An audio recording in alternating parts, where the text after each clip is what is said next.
What is the purpose of the church? Listen, I am a big advocate for knowing your purpose, whether it be for an organization, a charity, a group, a team, a business, your individual life. I just think knowing your purpose matters so much. I mean, it affects everything about what you do and how you do it. I think it's so core to our humanity that it's arguably the second layer of our identity as humans. I mean, the world generally asks two questions: who am I and what am I here for?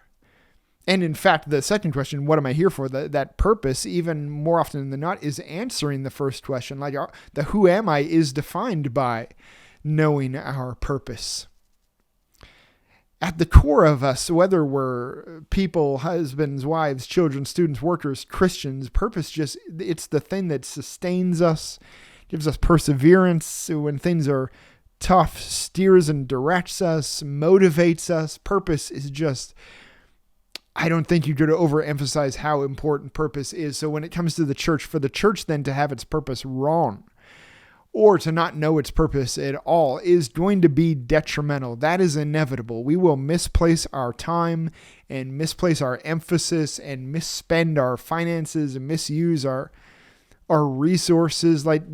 Everything will just go bad because our aim is off, or we don't know what we're aiming at.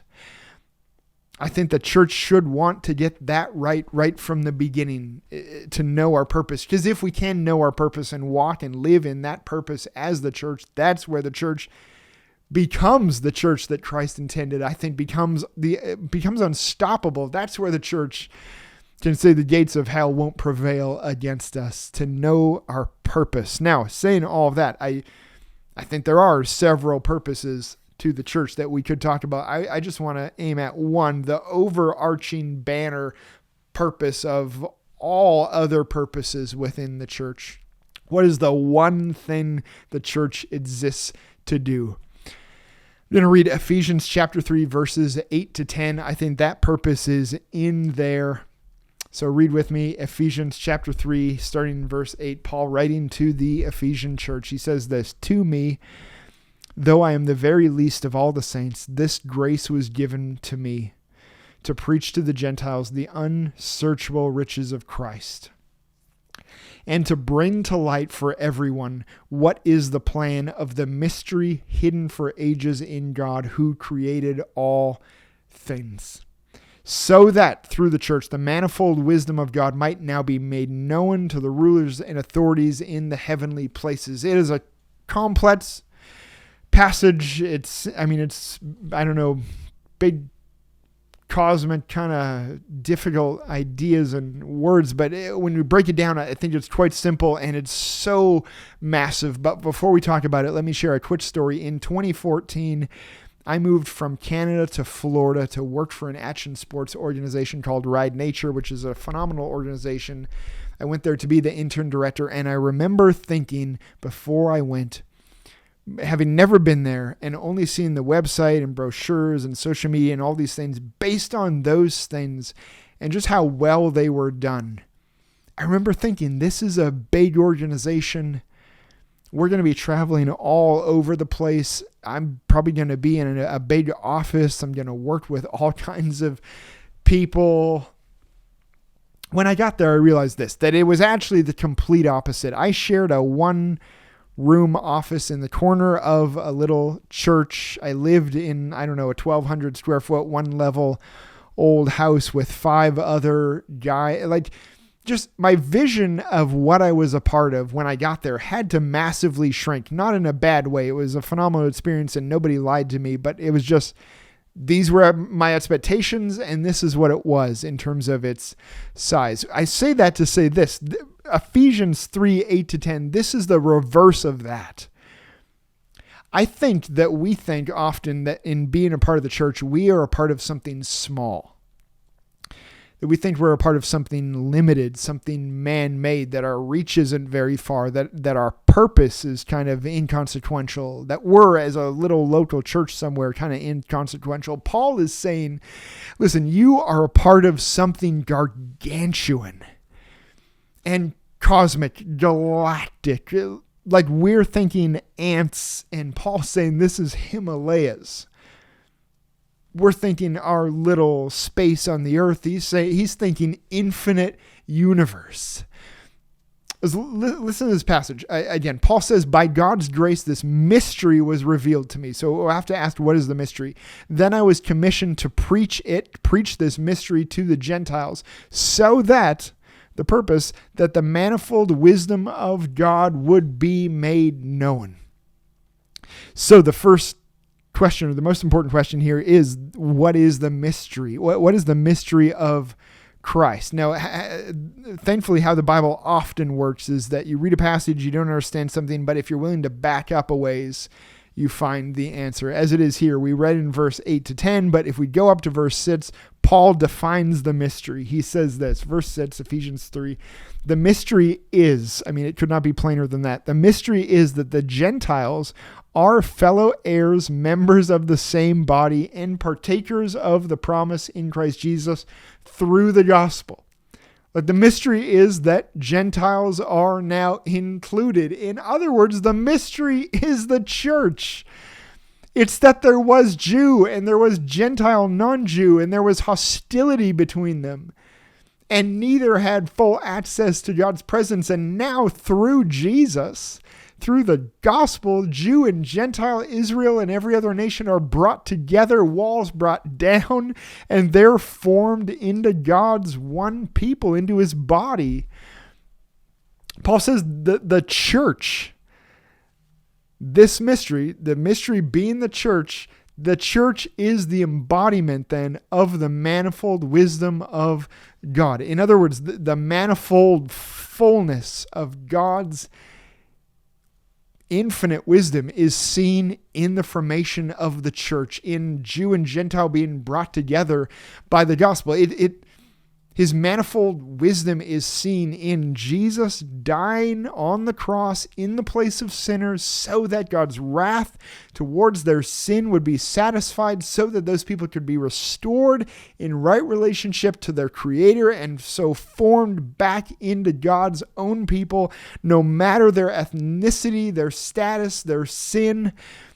Like the gospel forms the church, and that is the display of God's infinite wisdom. Infinite in that no man or woman ever in an infinite number of years could dream up God's plan of redemption through a crucified Messiah.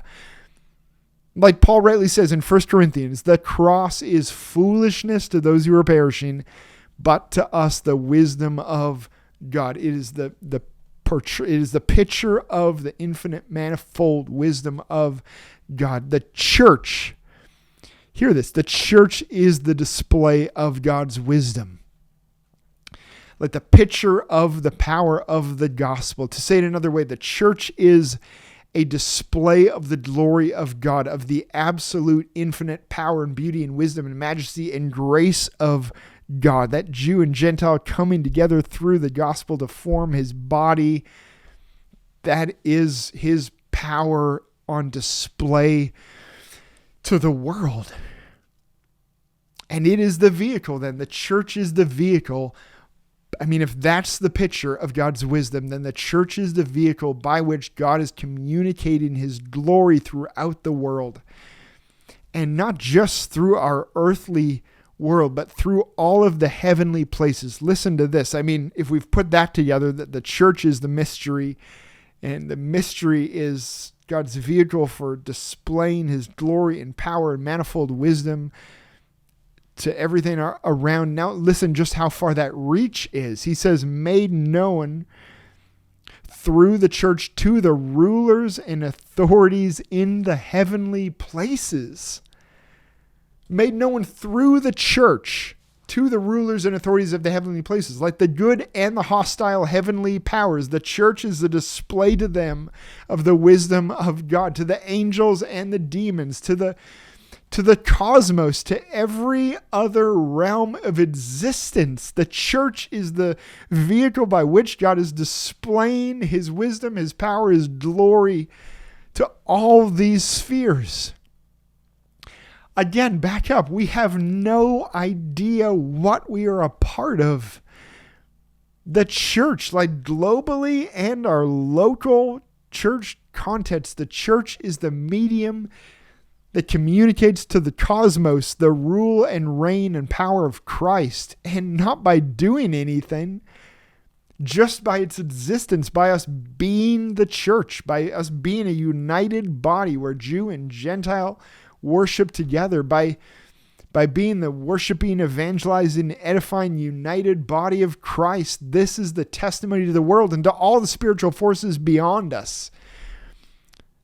The testimony that the authority of cosmic powers have been defeated and subjected to Christ. The church is that testimony. The church frustrates the plans of evil simply by being the display of the wisdom and power and glory of God, by being this place where Jew and Gentile are one. Listen, above every other purpose we could talk about for which the church serves, for which it exists, is this one purpose. Like all of that language, it's this, that we exist to make known the glory of God.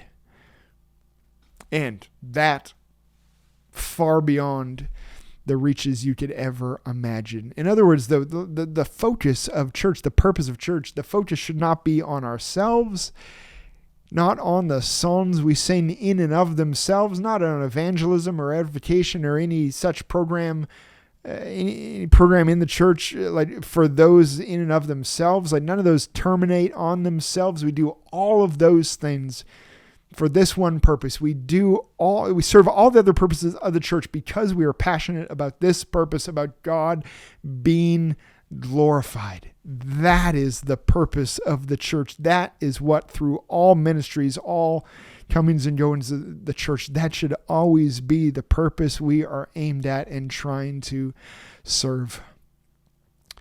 I think we could say two things. Number one, the church is at the center of God's plan. If this is the vehicle he's using to express his, show his wisdom, his power to the universe. And number two, the gospel, the mystery that is the church, is at the center of the church. At the heart of our existence and purpose is this wisdom of God, that Christ died for sinners and reconciled all people into one body and to himself. That should be, the purpose statement of any and every church of Christ. We exist for the glory of God. Ephesians 3, 8-10, what a magnificent passage. Hopefully you open it yourself and go deeper than we have here and dig into that incredible purpose. And hopefully that makes you think, yeah, I need to be a part of the church.